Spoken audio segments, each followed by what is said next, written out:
Hello, it is Peter and Ben from What Culture Gaming, and joining us today is some blue boxes with It's blue everywhere. blue. I can't believe how much blue.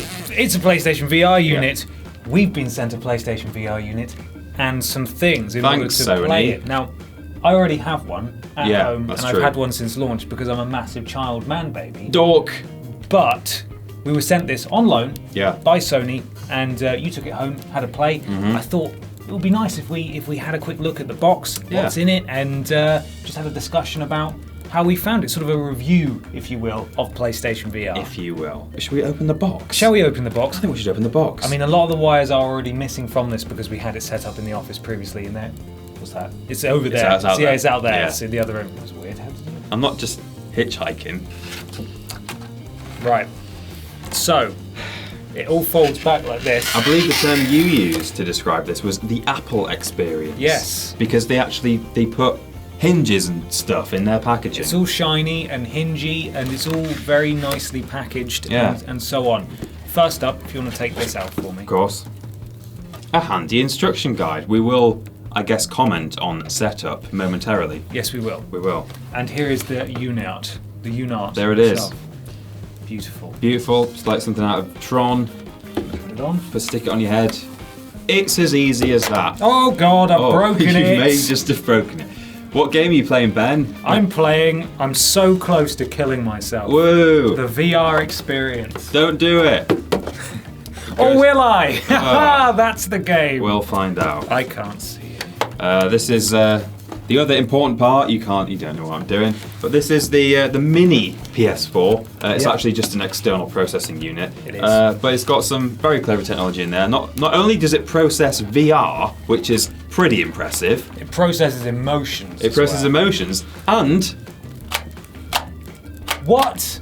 It clips and it clops and it flips and it flops. Hell yes. Welcome to PlayStation VR. That's going on their poster. Yeah. I find I'm infinitely more confident when I actually can't make eye contact with things. It's like when they have to take like an alligator to the vets and they just put a blanket on its head. Do they do that? Yeah. Okay. Yeah, they do. Okay, I feel like that's when people wear masks or sunglasses, they feel infinitely more powerful. I mean, it's different strokes for different folks. I think you're like a crocodile. Okay. The setup. How did you find it when because you got it pretty early on, and therefore there wasn't a lot of help out there. So this, You got it. Is it? That's the right one. So this is immensely helpful. Help me. Yeah. Do you want to just read what it says there? So step 5. Yeah. Do not talk to dogs. Absolutely. And I would have done that if I didn't. So, this is immensely helpful. It's a step-by-step guide to setting up. It's basically just like giant Lego. It does look like a bit of a nightmare when it's set up. Yeah. Lots of wires. There are 2 that go into the back, 2 HDMI ones. And there's on this side, there's a thing into the headset, and the headset's got 2 wires, and then you've got headphones coming off there. It looks like an absolute nightmare, but using this guide, it is surprisingly easy to set up. Quick start guide. That's the words they've used. Quick start guide. Because as you say, all the cables are numbered. Yeah. So it's very easy. These 2 plug into another thing that we don't have here because it's in the other room. Yeah. But I found it surprisingly easy. Yeah. And the nice thing is once you've got it set up, it can just sit there under your TV and you don't have to worry about it anymore. Pop it out of the way. This thing has its own power supply. I don't know if that's on camera at the moment. This has its own power supply, and I was worried that this would just be running all the time, but it is clever in that it's plugged into your PS4, obviously, and it knows that when your PS4 is off, this powers down as well. Yeah. So it's not like you have to plug everything in every time you want to use it, which is quite nice. It is, yeah. I think that in summary, it looks daunting when you take it out of the box, lots of bits, but very, very easy to put together. Yes. Using the handy quick start guide, do not talk to dogs. Do not talk to dogs. Never. Talk to me about blurriness, because I think that was one of the concerns we had at Gamescom when you and Scott played it for the first time, and also it's what some people are going to notice as well, I think, when they use it. Yeah, especially in short demo sessions, which you might have in a shop, for example. It's important to give it a whirl round on your head, and the smallest difference can make the difference. Literally millimeters can affect the sharpness / blurriness of the image. Yeah, I think part of the fault may be with Sony in that there are settings you can manipulate to make it clearer, but they are weird settings in that you have to lie about how close your eyes are together.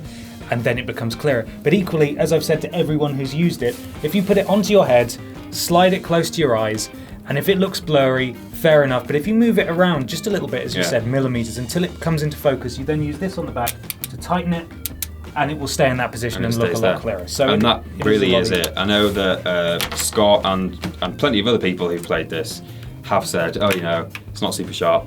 But it comes down to how you're wearing it, and if you put it in the right place relative to your eyes, it's going to look okay. It's not going to look 4K. It's not going to look like real life. But you are sat 2 inches away from TVs, essentially. I mean, all the headsets are like that. There are currently no headsets that are crystal clear. No. This is obviously the cheaper end of the upper market with the Vive and the Oculus. But it's so easy to set up, and it's by far the cheapest currently. I don't have too many issues with the blurriness. No. And once you get playing, you quickly forget. But linked to blurriness and experience, how do you find the general motion effects? Have you felt queasy at all at any time? No? Not at all. I haven't felt ill once. The longest I've played it for is about 3 hours on the go. Okay. Obviously, I don't know if you play it for 7 hours, if you're going to feel unwell afterwards. Potentially. But I haven't played anything that's made me feel unwell. Okay. You have, though, I think. I have. Well, only down to very specific tasks. So I've played Drive Club VR, and I found that going around bends and not feeling the G-force you'd expect from going around a sharp bend at 90 miles an hour, that's a bit strange. It didn't make me feel too bad. Battlezone as well is a game in which you're driving a tank around, and there are some aerial enemies, and you aim simply by looking at things, and I found that looking up there all the time, swinging around quite wildly while I'm driving around a world, that was again a bit disorientating. But overall, it's really not that bad, and you just take it off your head if you're feeling a bit funny. And I also think it's the kind of thing you're just going to get used to anyway. Yeah. I don't think it's really designed, and I don't think you really want to be sat there playing it for dozens of hours at a time anyway. Yeah. That also begs the question, obviously, what is it truly for? Yeah. Is it going to be for sitting there playing 2-hour tech demos, essentially? Although I said that quite cynically before I got it, and then having sat there and played a 2-hour tech demo, that's actually exactly what I want from it. Talk to me about your general experience with it then. Was it positive overall, or how did you find it? Overall, I think, like you say, it is easy to go, oh, well, this is essentially just a big bunch of tech demos, and, oh, this is what we'll be able to do, and we need to expand on this. But that in and of itself is enough. I mean, some of the funnest experiences I've had in VR are sitting in a room or underwater or wherever the hell I am, and not actually engaging a lot with the world around me. It's fun enough to just look around, and it is like you've been teleported somewhere else. When we played at Gamescom, becoming the Batman in Arkham VR, you're just going down a lift and suiting up. You're not moving around a lot. All you're doing is putting on a suit, which you could do in real life, of course. Yeah, if you wanted to. But there's something about it's kind of cinematic in a way. You feel like the 3D audio as well. Oh, of course, yeah, and that's what it is to me. It's that I don't want to say, oh, there's not an Uncharted 4 style game in this, therefore it's not worth playing. It's its own thing at the moment, and maybe in 6 months or a year's time there will be some full-sized games as we would know them today at the moment.